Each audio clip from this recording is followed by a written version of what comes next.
Hey everyone, welcome back to another 31-minute podcast. Morning, Jordan. Good morning. Morning, Jackson. Good morning. Well, crew's back. The whole crew. Yeah, the whole crew. Very excited. Yeah. Been tossing and turning all night. Have you? Get me to the podcast. Can't wait. Oh yeah, I bet. I was a bit late today. Sorry about that. Me and Stormy sort of had a sleep in. Not really. She got up. She ate a pig's ear last night, and she had to get up to do poo twice in the night, which never happens. So no more pig's ears. No more pigs So, ears. yeah, She had a I shower was with you yesterday. Taking care of a baby last night. I reckon she got up 4 times, like 2 wees, 2 poos, which she might do one, but she sleeps in a cage at the end of the bed, and you can hear her breathing change. She doesn't do it in the cage or in the house or anything. She just goes and sits there like that until you open the cage and let her out. So pretty smart dog. She's getting a lot better behaved. She really is. A lot better. Yeah. Yeah. I told you I had to jump up on the desk because I was winding her up, and then she was biting me. Yeah. Anyway, she's a beautiful dog. Well, I think they have to bite. Their teeth are like baby ones, and they got to bite because they're like teething. Because everything happens so quickly with dogs, like not like kids where you take 6 months to get a tooth or more. It's like it happens in a matter of weeks. Yeah. So now they got to grind their teeth out so the big ones come through. So that's why they bite everything. Anyway, Jackson, Yes. how you going? Good. Good. Yeah. Bit of a cough, but I'm okay. Yeah. How's the CPAP machine you were trialing? I had a spare one. I don't know how you use it. Like I have it on for a few minutes and then I feel like I'm getting sucked into like a void. It's like I feel like I can't breathe anymore and then I got to take it off. I've fallen asleep with it like once or twice and then I have to take it off. Like I wake up and it's like on the floor or like across the room or something. Like I've taken it off in my sleep. Yeah, they're the best, I reckon. I like it for like a little bit. I don't think I can do it. There's too much like air in like getting pumped into my. Wait, don't bite that. I'll tell you what I might do. I might get Stormy a brisket. Okay. So yeah, let's get into it today. You were going to start on the road to number 1? Oh yeah, the road to number 1. How are you going with it? Yeah, I'm working. Yeah. I'm always working. We've been dialing in bits and pieces. Yeah. People have seen some snapshots via the latest TV show. Yeah. Which I've been asking not to be involved in. I know we get people going, oh, you're so mean to Jordan. I'm like, no, I'm not at all. He's just a friggin' pain. And other people are like, oh, I love it. It should be on TV. Well, I'm going good. We have a lot of listings. We're starting to make a lot more sales, which is great. And we had a great conversation about prospecting yesterday, which I'm sure you'll post. So insight into this. So I've been number 1 twice. You were with me on the second one. But is it easy? It's more than twice, wasn't it? No, but 2 different companies. Oh, right. So once was Rain and Horn back then, and I just joined it. And I was like, I'm going to That was a few years in a row, wasn't it? And then 3 years in a row. And then it was it 5 or 6? And the 4. 4. With McGrath. So, but is it easy? No, not at all. No, I don't think real estate's easy if you try and do it good. It's a tricky thing, isn't it? When it's like to become number 1. We just say like, oh, let's become number 1. But it's like because you've got to have each part of the business running so well, like buyers, the listings, the prospecting, that you can't miss a beat. And when you do, it creates a hole. So, not making any excuses either, but it's also very difficult from a coastal town.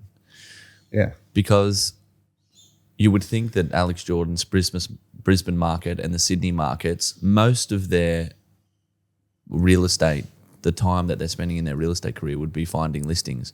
But it's like 50% trying to find listing, 50% trying to sell them. They don't just sell. Yeah. They can take a day or they can take a year, especially in the upper end, which means that there's a lot that you have to carry for sometimes big periods of time. Yeah. I think that's actually the trickiest part. And our market, we're going for number 1 when our market has kind of turned off a little bit. Yeah. Even great properties in, say, Wombrel, which is the most desirable area where things would literally go on and sell in an instant, are taking 6 months. Yeah, they are. Some of them are coming off the market. So we are striving for number 1 with some changes to a new team in a marketplace where things aren't really selling. Yeah, for sure. That's why I originally went about, I don't know, I don't know how long it was, 15 years ago or something, or 12 years ago, when I said to John, I want to become number one, he said, like John's never one to say, I can't do that. He goes, I don't know, you can do it from where you are in McGrath, because McGrath back then had the best agents. And they still have the best agents, but back then they had like 30 of the best agents in Australia, like so many, like out of control. They were all such heavy hitters. And I'm like, I'm going to become number one. And John's like, I don't know. You can do it from there. So. Well, to give everybody a bit of an insight, I think these numbers are correct. They've got to be pretty close. I believe the first year that we won number one, we listed something like 220 homes and sold 198. In the last year, I think we've listed more than 220 homes and sold 138. Yeah. But I feel like we're working harder. We are. With a better team. We have to become number one. We have to basically sell double as many homes as the person that's number one now, Alex Jordan. So we have to sell twice as many. Twice as many, yeah. Because our average sale price is less as well. Yeah, our average sale price is less. Yeah, that's right. And our market doesn't perform probably as well. Our fee is less. They charge 3.3 up in. So what did you have today? Sorry, Stormy's just. We're trying to look after Stormy and do a podcast at the same time. Yeah, she's the number one priority. Yeah. What were your questions today? What was my questions today? You said you had a couple of questions. Yeah, my question is managing my emotions. Yeah. I think, because real estate, the more that you grow, like I want to impress people. I want to show off. Like we were talking about a deal yesterday. I call you. I don't know if you put that clip up. I didn't even know if you recorded it. But I'll talk to you about how do you feel about this offer? Is it the right decision for my client? Do you feel that it's the right price? And we talk about things. I don't go and just do deals for the sake of doing deals. And I would never put somebody into a deal if I felt uncomfortable about it or if they felt uncomfortable. They've got an option. If they decide it works for them and allows them to do what they want to do, that's fine. Yeah, a lot of these listings that I'm carrying at the moment, like I was saying before, I want to show off. I want to do a good job. I want these people to be impressed. But even though I will talk to them every single day, I feel the marketing program is great. We're not lacking any energy around the campaign. Some are just drifting along. Give her one of those toys. I know there's nothing that I can do about it, but it really gets in my mind. It really, really gets in my mind. So with the showing off part, what do you mean? Like I want to do a good job. And you really want to do a good job? You want to do a good job for people. You want them, and there's nothing you can do, but you want them to finish and go, he communicated with me every day. G Hill's professional. But go back to the part where you said you want to manage your emotions. What are you meaning by that? Well, when I feel like I'm not getting the job done, like in my mind, I start going, like that failure creeps in a bit, but I'm like, I can't do anything else. I honestly can't do anything else.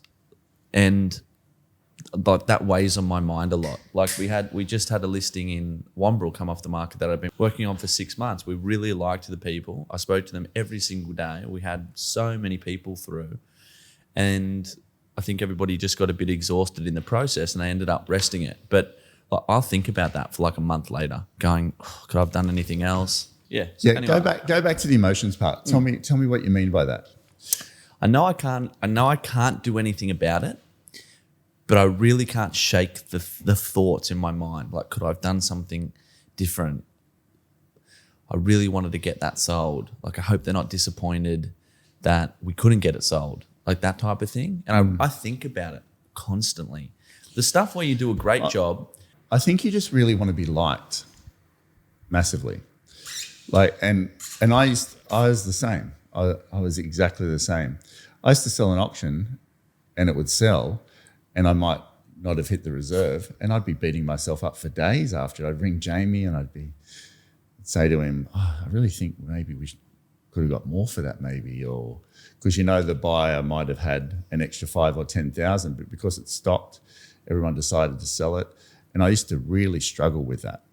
I think that's what I'm going through. Big time. Yeah.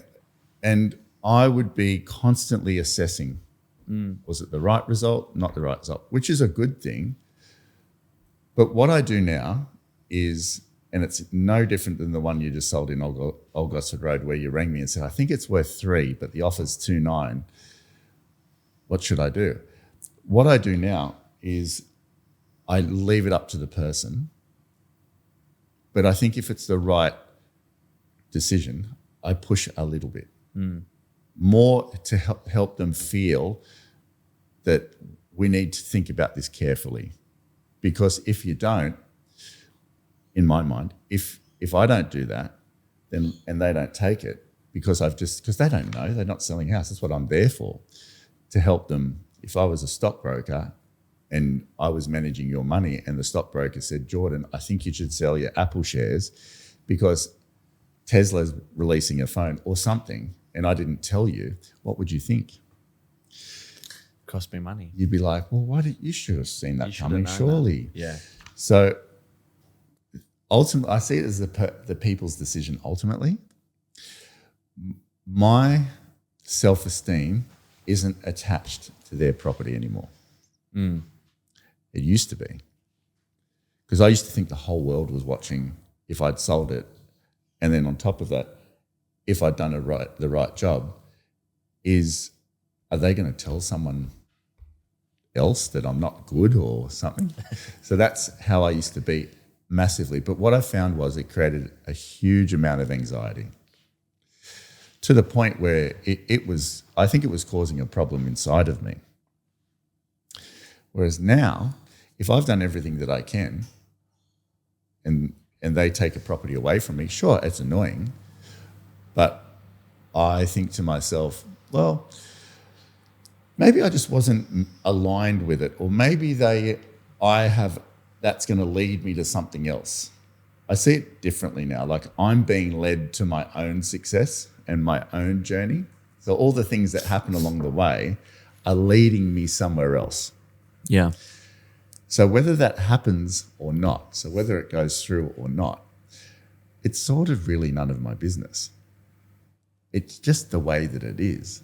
So my emotions now are set squarely on, this is my own journey. It's nothing to do with them. Sure, you want everyone to be happy, but have I done the best job I can? If I haven't, well, yeah, you're going to feel a bit weird about it. But there's some people that don't care. I could name a couple of them. They just don't care. They don't care what they sell it for. They don't care what sort of job they do. We know one or two like that. But I think that's why it's good that you're in a service industry, because you care. Yeah. That's just an indication that you care. But you haven't developed your emotional muscle well enough yet to not take it personally. So I used to sit there and fret over the littlest things, just the littlest things. But when things happen now, I just own it. Like, if something happens, say, look, this is what happened. And it neutralizes the whole situation. They can see that you're being honest about it. But also, if a property doesn't sell, we just sold 22 McGee the other day. It took us a year to sell it, but it was just a really unique house. And when they took it off the market, they took it off the market twice with me. And even the last time they took it off the market, we were in there swinging really hard. And I just said to Craig, well, I'll just call you when I find the right buyer then. I'll sell it. But I'll just call you can I do that? He said, yeah, for sure. So I could have gone all weird about it and taken it all personally, but I've just looked forward and go, well, maybe the timing's not right. Yeah. It's a really hard thing to do. It is. I think when you're early in your career as well, it just is, because you want to be the man. You want to be the person that goes, he's doing a good job, he's getting great prices. Because when it's a great result, I don't think about it. Like, it's like, great, they're happy, cool. You feel satisfied. I feel satisfied, but I dwell on the ones where I feel like I didn't get the job done properly. Yeah. Like, they're the ones that really play on my mind. But maybe you're right with that example of 22 McGee. Maybe it just isn't the right time sometimes. Look at how I feel now. I look at it, there's a bigger plan going on. There's a way bigger plan going on. So if 22 McGee sold any earlier, we just sold Elysium, the penthouse there, for record price, and the owner of that just bought McGee. So it probably couldn't have happened at any other time. If I didn't have it, he wouldn't have bought McGee, and then the owners of them will probably find the right house now. It's the universal timing is the way that I see things now. It might not make sense at the time, but even the house that we're sitting in now, my place, if I started building on my other place, I wouldn't have bought this, and I would have been in a really long, stressful situation building another house. That's just opened my mind a little bit now when I was thinking about 22 McGee, because I'm always like, nobody would be working harder on this. Nobody would be up doing what I'm doing and the hours that I'm doing it. Nobody would be making the calls. Nobody would be as thorough with the buyers. Nobody would be servicing. Why hasn't this thing sold? That's what goes through my head. How is that agent that's literally works 2 hours a week sold that property? But sometimes the work doesn't bring the result. Like if, say, 22 McGee, 6 months ago, if Craig said, I need this property sold in a week, we wouldn't have been able to sell it because there would have been no buyer there. We could have been on the phone 23 hours a day for a week, our entire team, we probably wouldn't have sold it. You're right. And I see things now in energy and frequency. Don't worry, guys. I'm not going to talk about energy and frequency today too much, but I see it. And I think to myself, what am I aligned to? Yeah. That's what I see it as now. So if I get all bent and twisted like you do every other hour in our business, like even that message that you sent that buyer the other day, and I said, don't do that. And you're like, oh, he's just an idiot, this and that. Like he pulled out on a property. I told him this. Yes, but think about the energy that you're creating with yourself when you snap at someone. And you've changed your frequency. So you've diverted the flow of events that are going to happen. That's how I see it now. So if I stay calm and I stay moving forward in a way that's really centered, I can't see universal timing. And it's like when people say, I don't know, you don't have nightclubs sort of thing that much, but when I was younger, well, I suppose you did, but nightclubs is where you go and meet people. It's like the social media thing. You go out and meet people. But if you go to a nightclub with the sole intent of meeting someone, you won't meet anyone. Yeah. But if you go out with a few friends and absolutely have no interest in meeting anyone, you'll meet the girl of your dreams. Not always, but you'll meet someone that's just like they just come like sticky tape. So let me ask you this, because I think about this a lot. The law of attraction book says you got to think about, you throw your thoughts out into the universe and you bring them back. So sometimes I'm like, I'm selling this house, I'm selling this house, I'm selling this house, I'm selling this house. I go in that motion all the time. And then you waver in and out, like, am I actually going to sell this house? But you say to me sometimes, try not to sell it. And it will sell. So it's like, what is that balance between throwing absolutely. my thought out but trying not to sell it? Because it's like they're sort of polar opposite. Yeah. So there's two things. We'll talk about what Esther Hicks teaches. There's two things, general and specific. General is a relaxed, things will just happen when they happen. Specific is, I'm going to get a buyer for this property and I'm going to go through the database and go through, and it's not selling and I'm going to find the buyer, what you're saying. So that's specific. Or I want this watch, this. You're really honing down on the specific thing, all the details of it. But if your vibrational flow isn't up to the detail part, so that's a really specific site. It's a lot of momentum around it. So if you get too specific around details, you get too, it almost tenses you up. You're looking for it. It's like this. Whereas general is cruisy. It'll happen when it happens. I'll just, universe has got it covered. So there's a blend between both. Right. There's a blend between both. Your frequency is, it's almost like it is your mood, but tell me what mood you have through the day mostly. What would you say you have? And I'm going somewhere with this to help explain that a bit better. Mine can change depending on what's in front of me at the time. Yeah. Okay, good. So you're observing something. All right. So when you observe something and just leave her, she can eat it. When you observe something and you react, you're never going to master your emotions. And you're very reactive.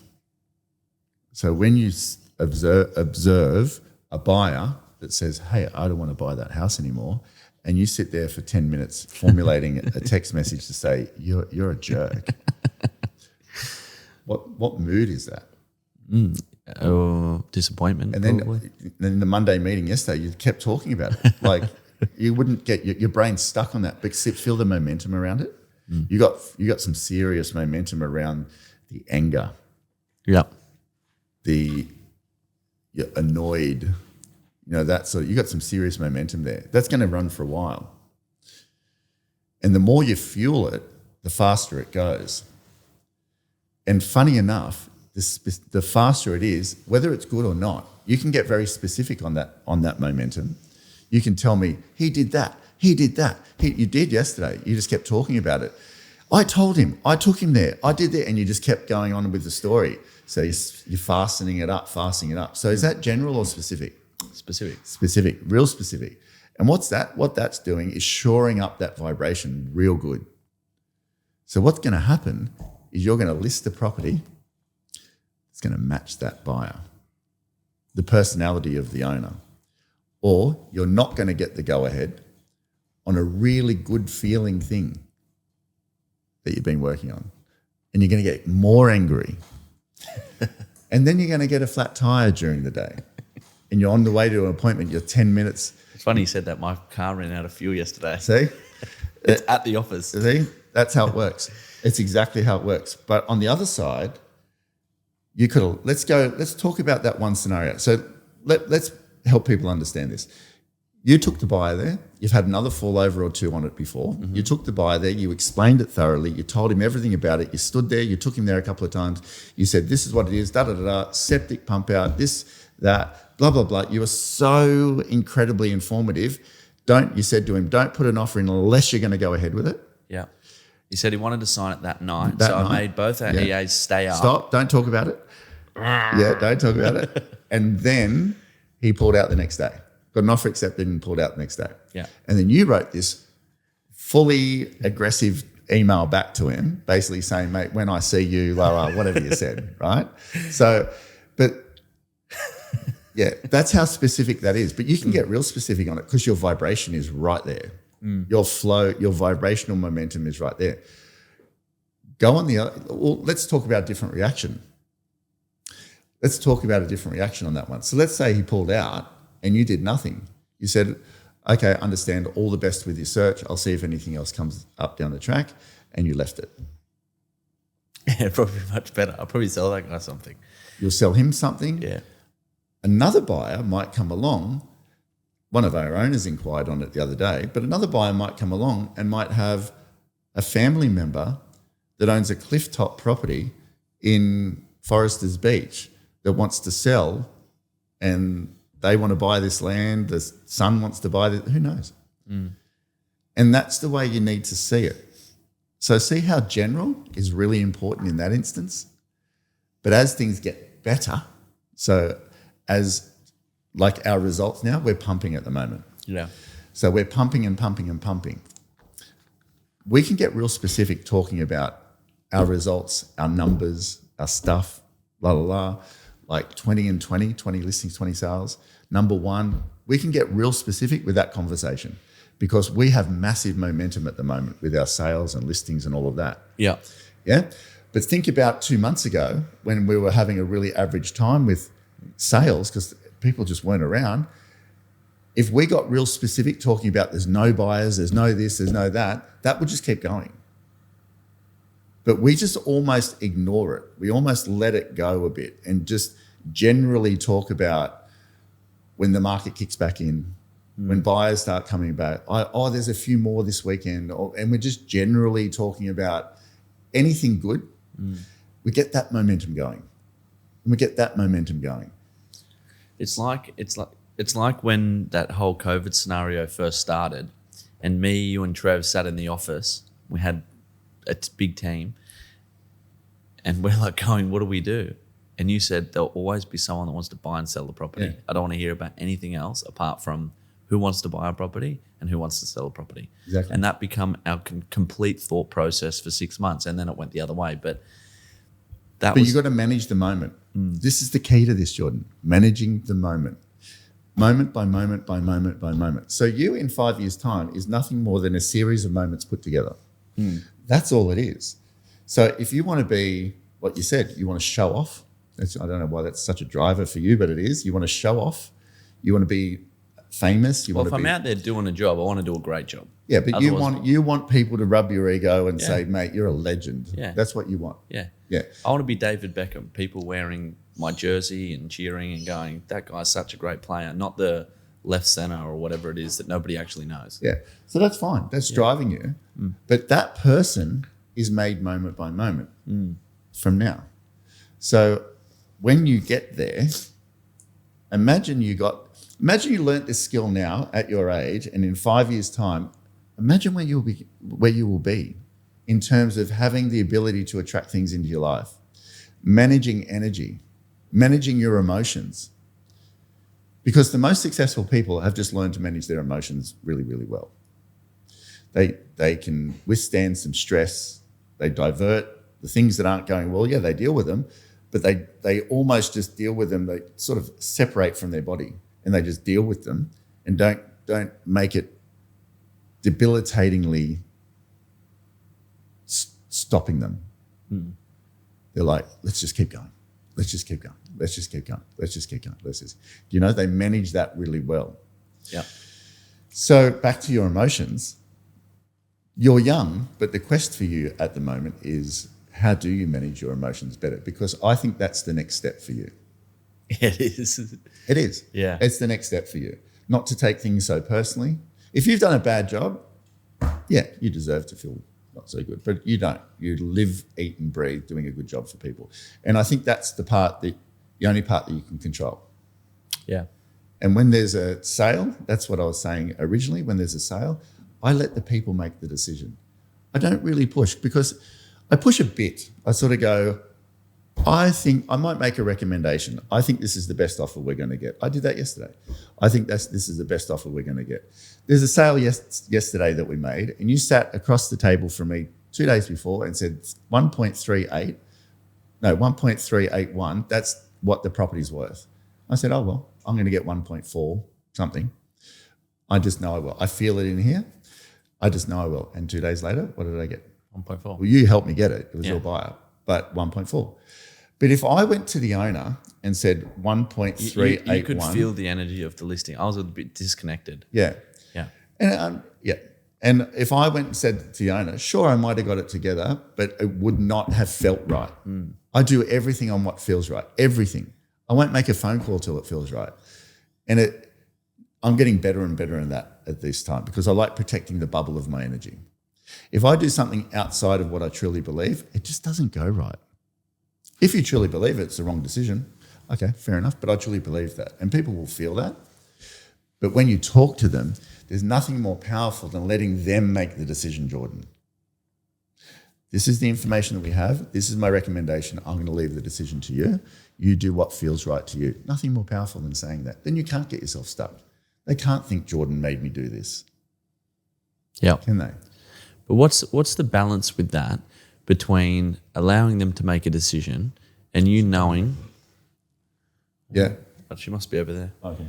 And you knowing that if they don't make that decision, they're going to be in a world of hurt. You can definitely assert yourself. Yeah. But they're feeling, you've got to understand, they're feeling something.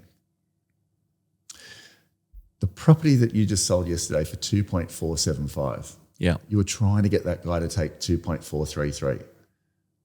I was Because saying you felt it was the right decision. Yeah. You did. You felt it was, and you had all this stats and data and this, and so did he.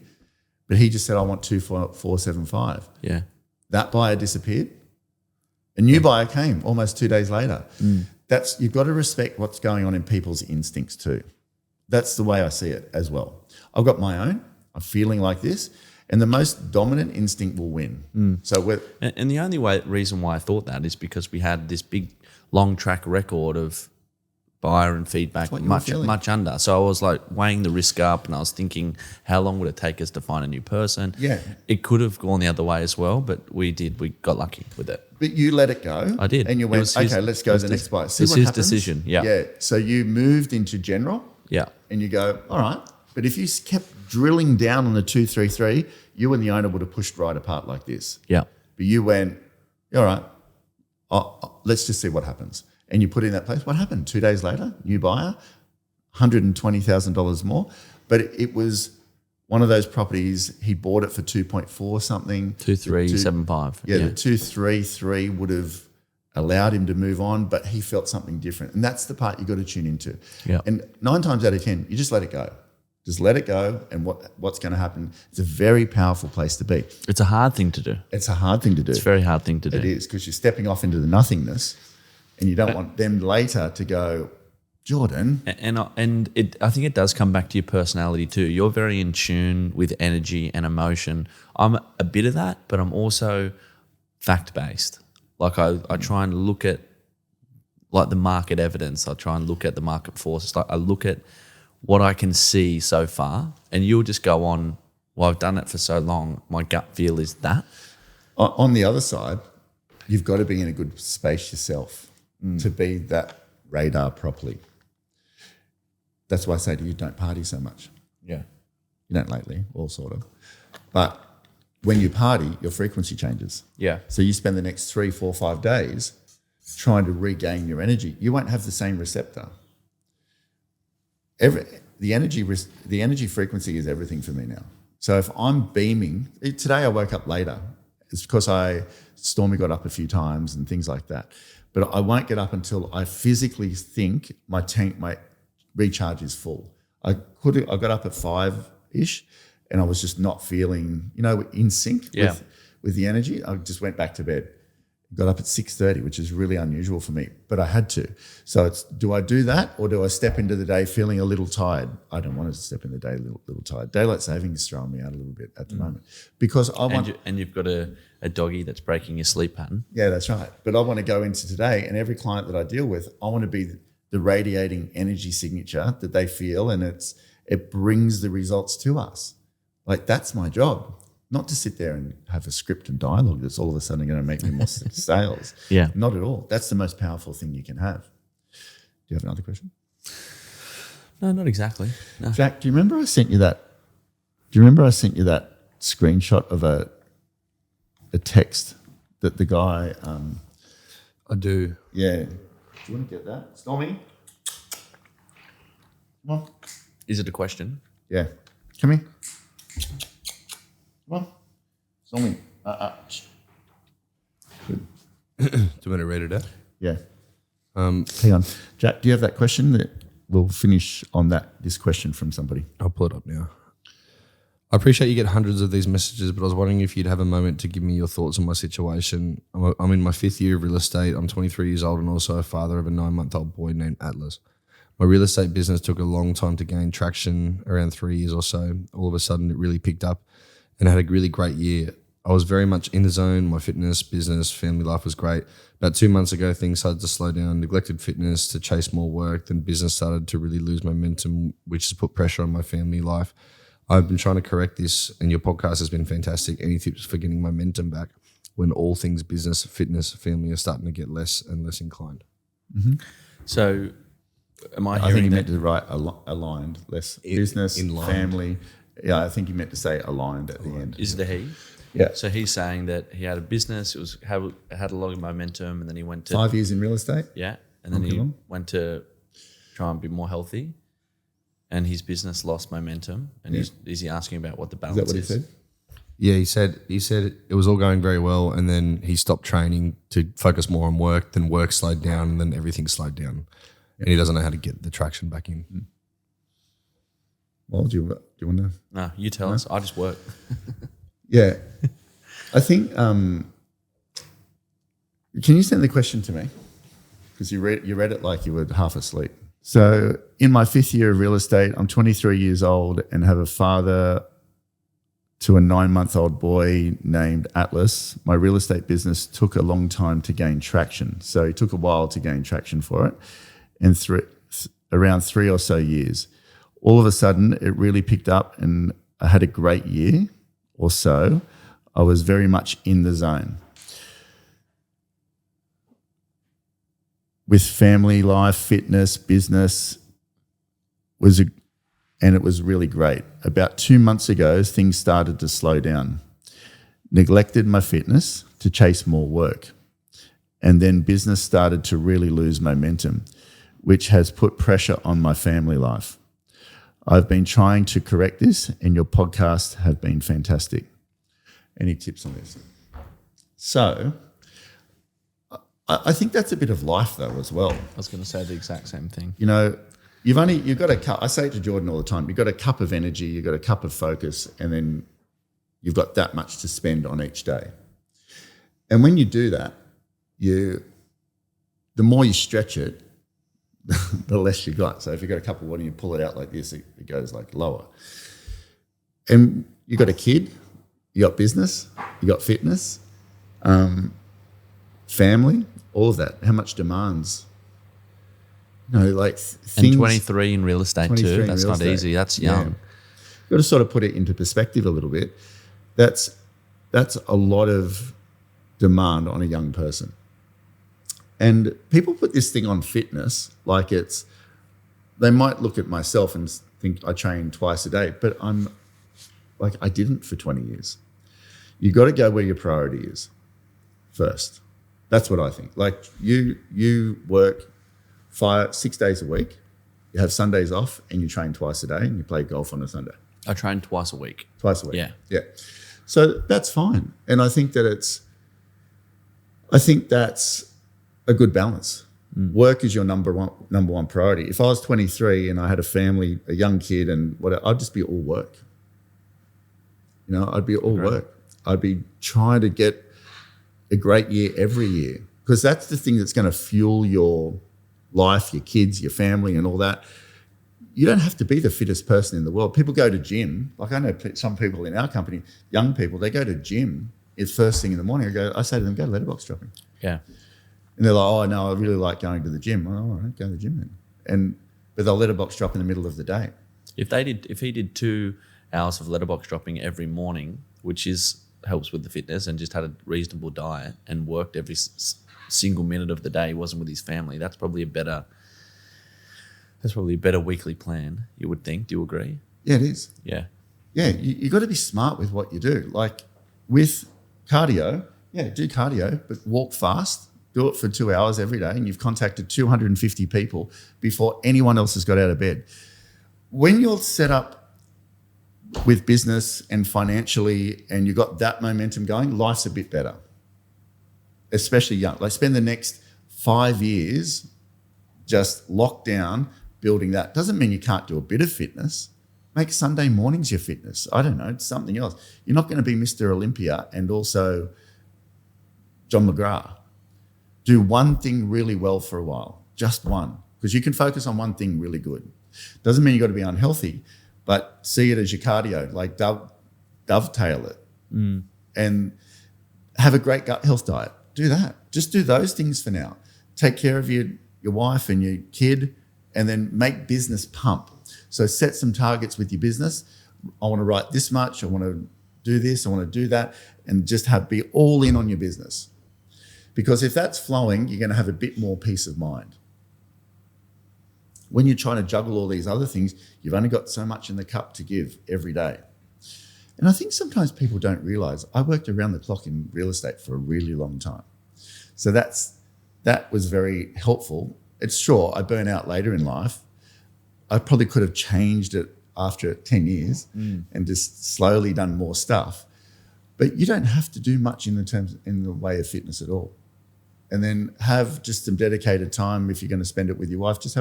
I have a date night every second Friday. That's all. I see Tara every night, but it's not like we're sitting on the lounge holding hands. Yeah.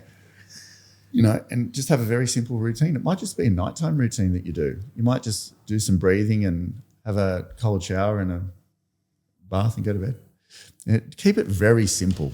I think if you have a very simple structure, sounds like he's trying to work it all out when he's 23 years old. You're at the beginning. and you have a good year, that's fine. I'd be looking at having a good decade. Yeah. How do you have a good decade? You've got to have sustainable momentum that you can keep. So I'd be working an area, I'd be doing the ultimate agent system, I'd be making sure all of that's running, I'd be building a team. When you get a team, you get more time. Then you can start. So he might want to work towards, I don't know if he's got a PA or not, having a PA and a buyer agent. Work towards that first. Do a little bit of fitness along the way, not much. And when you get that, you'll be able to maybe grab an hour in the day and lock it in permanently. Yeah. And like I do, I train every afternoon. So I think that it's, I think sometimes people are a bit unrealistic with stuff. They've got to see it as that they've got this perfect system, this perfect life system. I'm 52, he's 23. It's taken me a really long time to do that. But I would say when your inner self is healthy, your outer self is healthy. So your gut health journey is really important. Your family is a priority by the sounds of it. Just have a date night every second Friday. Just take that from me. Or Sundays. Or Sundays. Do cardio in the mornings. Go for a 2-hour walk and letterbox drop at the same time. I think that's enough for now. You might have other fitness goals, but you can't have, I've learned you can't have 2 or 3 really big goals. You've got to have one that you're chasing. And if that's to build a business, I'd be building the business right now. Yeah, I agree. Anything to add? No, I think that's great advice. Jacko? That was really good. Nothing to add? Okay. Sorry about Stormy today, guys. She's biting everything, but see you on the next podcast.